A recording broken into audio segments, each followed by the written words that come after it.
I just arrived at the airport, and what better way to start a day than a ridiculously oversized breakfast.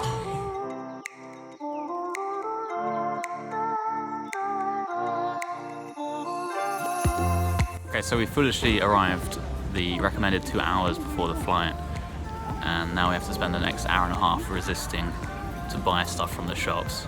There she is.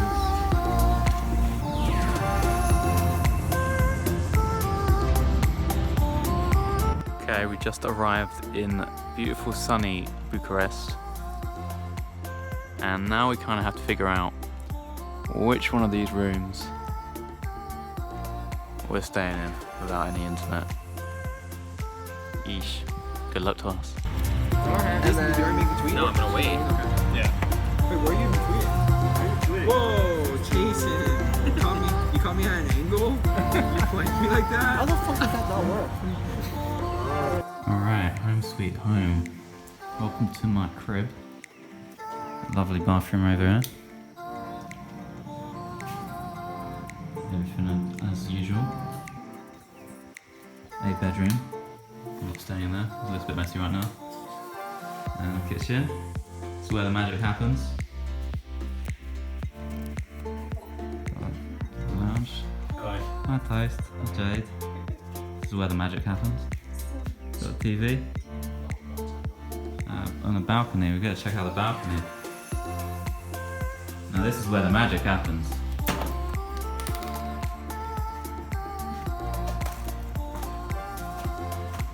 What view? Bit dark here.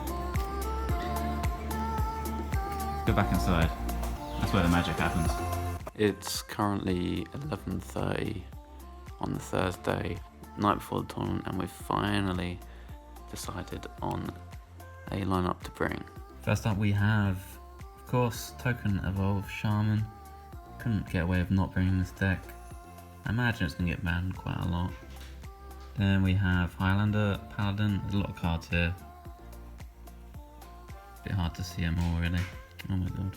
Yeah, I think this deck's kind of quite good. I'm talking to my phone. Okay. And Highlander Hunter. This is the deck I was least sure on.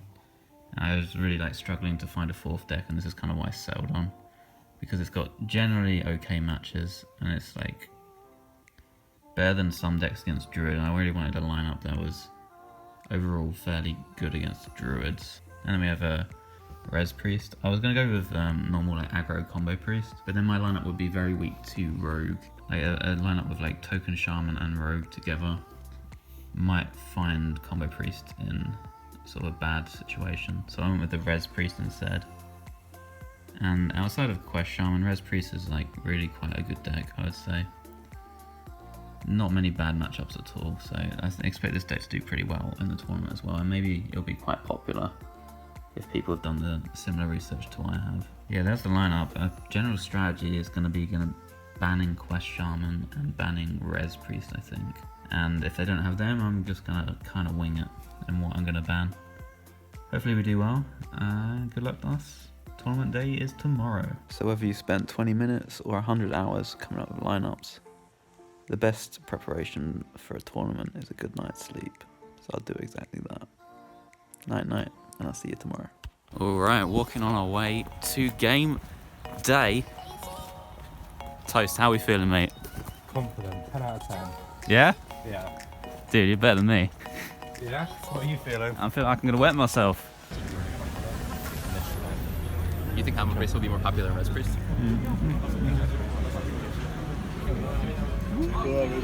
Okay, so just arrived at the venue, and we need to wear these plastic things on our shoes. A little bit weird. Hey! Those are the shoes. I know. There you go, our shoes there. What's going on? Papa Jason just arrived. I'm just waiting for the players meeting right now. Okay, first opponent is Matty. Hey. How you doing, mate? Okay, so bad start round 1. We got 3-0'd. We had favourable matchups, I'd say. We queued Res Priest into Rogue, but I was planning to do a turn 9 Xerix, but I drew every single taunt in my deck, so I wasn't able to do it without dying, so that one went really badly. And then we queued Paladin into Combo Priest, and unfortunately they had double Divine Spirit Inner Fire for a very quick kill on with their Injured Blade Master. And in the last game with Paladin against Druid, we drew all our secrets and none of our power plays, and they kind of just, you know, did the Druid stuff to us. So a bit unfortunate in round 1. Still hopeful for the lineup. Hopefully we'll do better in round 2. I can see it. Round 2, Josh Bernal. Okay, so round 2, we won! Yes! We actually had like the mirror, almost mirror lineup. He was playing Res Priest, Highland Paladin, Hunter as well, but instead of Token Shaman, he was playing Quest Shaman. And I thought, in the mirror, Res Priest really does well. It does well against all the decks, so I wanted to ban his Res Priest instead of his Shaman, which Shaman's my normal ban, but it worked out really well. I managed to fatigue his Quest Shaman as Res Priest, which is normally quite hard to do. They put on a lot of pressure. We played Hakar, right? And put bloods into the deck. He didn't draw any bloods until his last few cards. I drew a blood with like 15 cards left, and I was like, come on, I need the bloods to win this game. And then the first blood he drew was with like 3 cards left, and then he just shudder-walked and overdrew the next 2 bloods, so the blood outs weren't a thing, but luckily we just won on fatigue anyway. And then the other games were like, you know, Highlander versus Highlander. It's kind of like who draws the best cards, and that happens to be me this case. So 1-1 score. Hopefully we'll keep winning. Okay, match 3 against Sai Hodel. Okay, so match 3. We were against a guy running Token Shaman, Highlander Hunter, Highlander Paladin, and Rogue. And I decided to ban the Rogue. It has very similar matches to the Token Shaman, but I think it's a lot easier to play. And I know Token Shaman really, really well, so I can kind of exploit its weaknesses a little bit if I play well. Game 1 we had Paladin on my end versus their Hunter. Didn't go too well. We drew a lot of secrets, and then really didn't get towards our top end, and unfortunately died to that. So not a great start. And then game 2, we had our Shaman versus their Paladin. We were playing Token Shaman. They banned our Res Priest, by the way. And we had the old Desert Hare evolve into a good board, into next turn value trades, Mogu evolve, and it was a very quick win, that one. So that feels good. And then the game 3, we had our Paladin against Token Shaman again, and I noticed throughout the match that our opponent was too eager to remove the board. Kind of want to keep minions alive on the board for like Mogu, Fleshaper and Sea Giant anyway, so like clearing the board's against what you want to do. So we kind of took advantage of this going forward, where given that I knew my opponent had a tendency to trade too much, I took really greedy face hits with my decks, and like I don't run Consecration in my Paladin, and I don't run Explosive Trap or Unleash the Hounds in my Hunter. So like in terms of cleaning up a wide board, it's quite hard to do with my lineup. But fortunately, my opponent was doing it for me. If I was just pushing face damage, they were trading all their 1/1s into my things. There are a few spots where like we could have died to like Bloodlust, but we just had to pray they didn't have it, and we got across the finish line with the Paladin. Same thing with the Hunter. They actually made a board with Soul of the Murloc. They filled their whole board up, and I could have like taken like 3 value trades into their 1/1s. But when they have a full board of Death Rattles, they can't actually kill off any of their minions through trades. So they couldn't play like a Sea Giant, for example, or a Thunderhead if I just went full face. And I just had to hope that they didn't have the Bloodlust, and they didn't, which is great. So our opponent essentially didn't develop any mana that turn because all they could do was attack with their 1/1 Death Rattles, and that gave us enough tempo to win. So we managed to beat the Token Shaman twice with the Highlander decks, and we didn't even hit Zephyrus in either of them. So that's a good result for me, I'd say. So 4th match of the day, we were against OTK Pala, Shark Rogue, Quest Shaman, and Highlander Hunter. I decided to ban the Quest Shaman in this case because the Rogue wasn't running any saps and it was a bit of a slower version, which I think my decks do better against than the faster one. First game was Res Priest versus OTK Paladin, which is a pretty bad matchup mostly if they have the time, because they can just OTK you over 30 and all your heals don't really matter. I do have Hakar in the deck, which allows you to, stop them killing you because they have the Hakar Bloods in the deck, but I didn't draw it. I didn't draw a Cloning Gallery either, but my opponent had a really poor draw in terms of card draw. They didn't hit Prismatic Lens, they didn't hit Crystology, so they were quite slow. So I was able to basically just vomit onto the board every turn. I managed to go curve from 5, play a threat every turn, and then I curved into Cycle Pump on 8, into Mass Res on 9, into Nazoth on 10, and basically forced the Paladin to play on the defensive. And we eventually got across the finish line, though it was a bit close in the end. So it was really good to win that matchup, which is not a good one. And then the next match we had Highlander Paladin against his OTK Paladin, and we had Avenge on 1 into Finley on 2, which gave us the Hunter hero power, which is great in that matchup.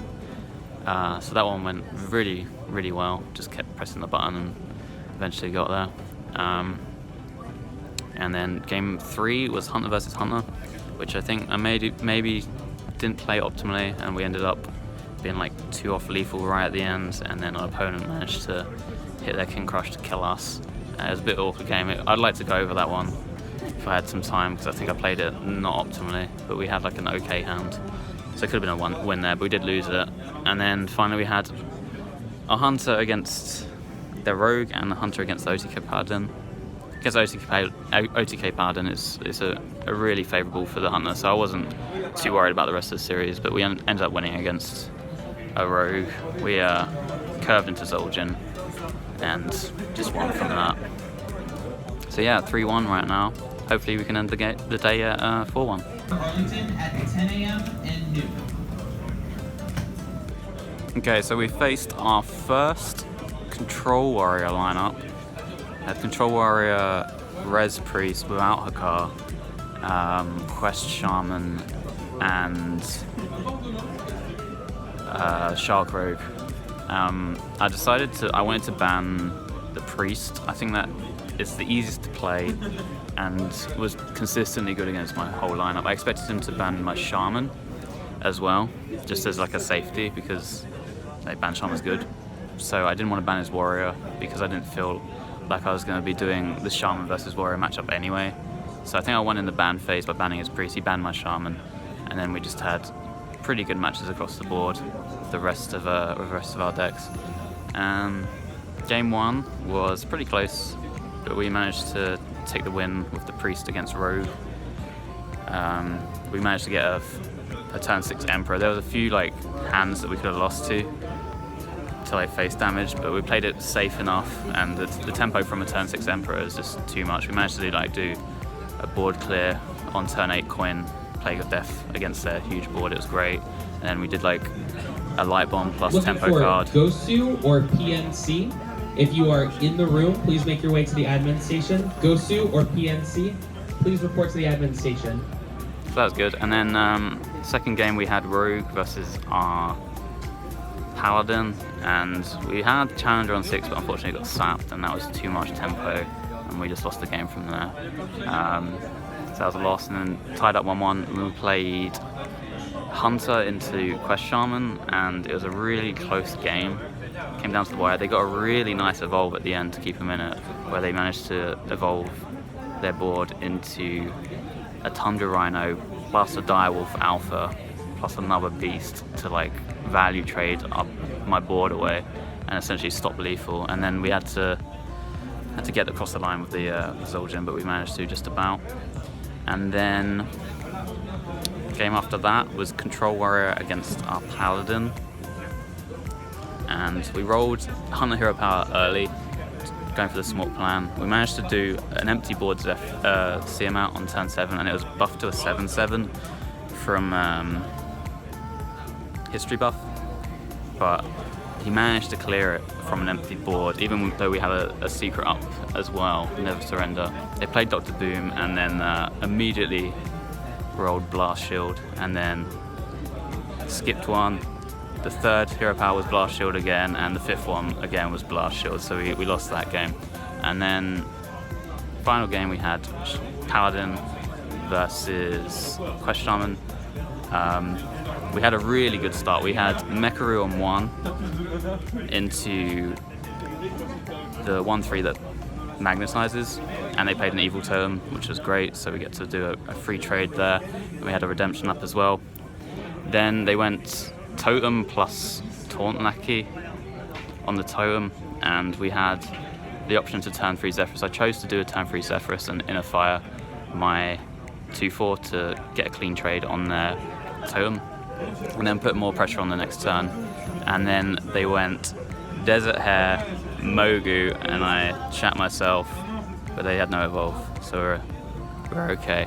And then we just kind of curved out really well. We had a coin Pharaoh's Blessing on a big minion for a really nice trade into one of their mutated things. And then we had the follow-up from a challenger there, and then finally a Tyrion. And we never played into empty tech the whole game, which was great. And we still had big minions just pushing face damage, which Quest Shaman has a really hard time dealing with. So great last game, and we finished the day with a nice 4-1 record. So on to tomorrow, hopefully we do even better.